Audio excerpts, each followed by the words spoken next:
SSP के अंदर जो भी बच्चे क्लास 12th इंग्लिश के पेपर की तैयारी कर रहे हैं वो इस वीडियो को ध्यान से देखें। ये आपका जो ब्लूप्रिंट है क्लास 12th इंग्लिश का ब्लूप्रिंट है। आपका जो पेपर रहेगा वो 4 सेक्शन के अंदर पूछा जाएगा। Section A, section B, section C और सेक्शन डी। सेक्शन ए के अंदर अनसीन पैसेज और नोट मेकिंग के क्वेश्चन आएंगे जो 14 मार्क्स का रहेगा। अनसीन पैसेज करना बहुत इजी होता है।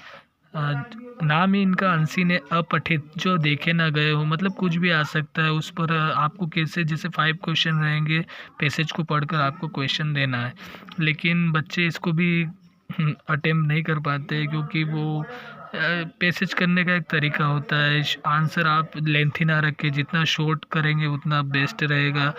और इसमें ना कुछ क्वेश्चन ऐसे आते हैं जिसमें अपोजिट पूछे जाते हैं, सिनोनिम पूछे जाते हैं, तो इसकी कुछ तैयारी कर, एडवर्ब या नाउन में चेंज करना होता है। इस टाइप के क्वेश्चन भी आपको देखने को मिल सकते हैं। इस पर हम एक लॉन्ग वीडियो बनाएंगे, हम इस पर डिस्कस करेंगे। इसके साथ नोट मेकिंग, नोट्स बनाने कैसे बनाते हैं। नोट्स बनाने बहुत इजी होते हैं। लाइन, कुछ एक पैराग्राफ रहेगा उस, या कुछ भी आर्टिकल से, या कुछ भी एक टॉपिक रहेगा उस पर आपको नोट्स बनाने होते हैं। इस पर भी हम डिस्कस करेंगे। तो सेक्शन ए जो है वो रीडिंग स्किल्स के अंदर आता है, 14 मार्क्स का रहता है। सेक्शन बी के अंदर आप जो नोटिस है, एडवर्टाइजमेंट है, पोस्टर है, या फिर लेटर राइटिंग है, लॉन्ग कंपोजिशन, आर्टिकल, रिपोर्ट, इस पर डिबेट या पैराग्राफ जो है, टोटल 12 मार्क्स के रहेंगे।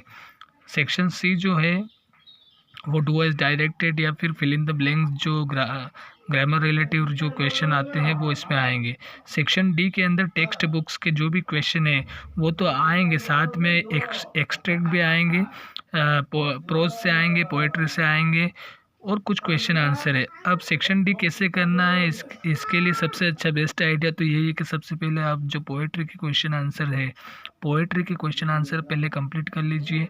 फिर पोएट्री के जो एक्सट्रैक्ट है वो कंप्लीट कर लीजिए, ज़्यादा नहीं होंगे, उनके राइटर्स के नेम याद कर लीजिए, सिनोनिम, अपोजिट, या जो उनका जो मीनिंग है, कुछ ऐसे वर्ड रहते हैं जिनके मीनिंग आपको पता करने रहते हैं। उन इसका अर्थ क्या है, मीनिंग, मतलब इसका सेम मीनिंग क्या हो सकता है, वो सारी चीज़ें हम डिस्कस करेंगे। तो ये जो आपका जो ब्लूप्रिंट है, अगर आप इस ब्लूप्रिंट के अकॉर्डिंग तैयारी करेंगे तो बहुत ही जल्दी आप अपना सिलेबस कवर कर लेंगे। और नीचे भी कुछ डिस्क्रिप्शन दिया हुआ है, अनसीन पैसेज और ये सारी चीज़ें। ये परीक्षा अध्ययन गाइड है और मैं ट्राई करूँगा कि हर दिन आपको इसमें से, जैसे कल मैं एक वीडियो पोस्ट करूंगा सेक्शन ए के बारे में, अनसीन पैसेज और नोट मेकिंग कैसे करते हैं, शॉर्टकट तरीका क्या है।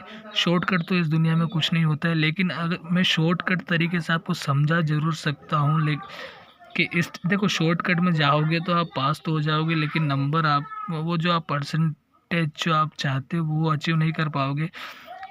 लेकिन फिर भी मैं ट्राई करूँगा कि आपको शॉर्ट तरीके से कैसे बेस्ट और फुल मार्क्स आप कैसे गेट कर पाएंगे, वो सारी चीज़ें मैं आपको नेक्स्ट वीडियो में बताऊँगा।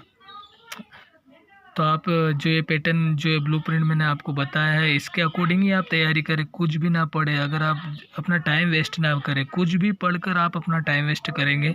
जब भी आप बोर्ड एग्ज़ाम की तैयारी करते हैं, आपको ब्लूप्रिंट के अकॉर्डिंग ही तैयारी करें। ये तो केवल इंग्लिश का ब्लूप्रिंट है, आप सारे सब्जेक्ट के ब्लूप्रिंट निकलवा लीजिए। और जो भी आपकी स्टडी टेबल है, जो स्टडी वॉल है, स्टडी टेबल के सामने जो वॉल है, या फिर कहीं भी आप अपने ब्लूप्रिंट को पेस्ट कर लीजिए। सब्जेक्ट के जो ब्लूप्रिंट है उनको पेस्ट कर लीजिए प्लीज़, और ब्लूप्रिंट के अकॉर्डिंग ही तैयारी करिए। Thank you very much.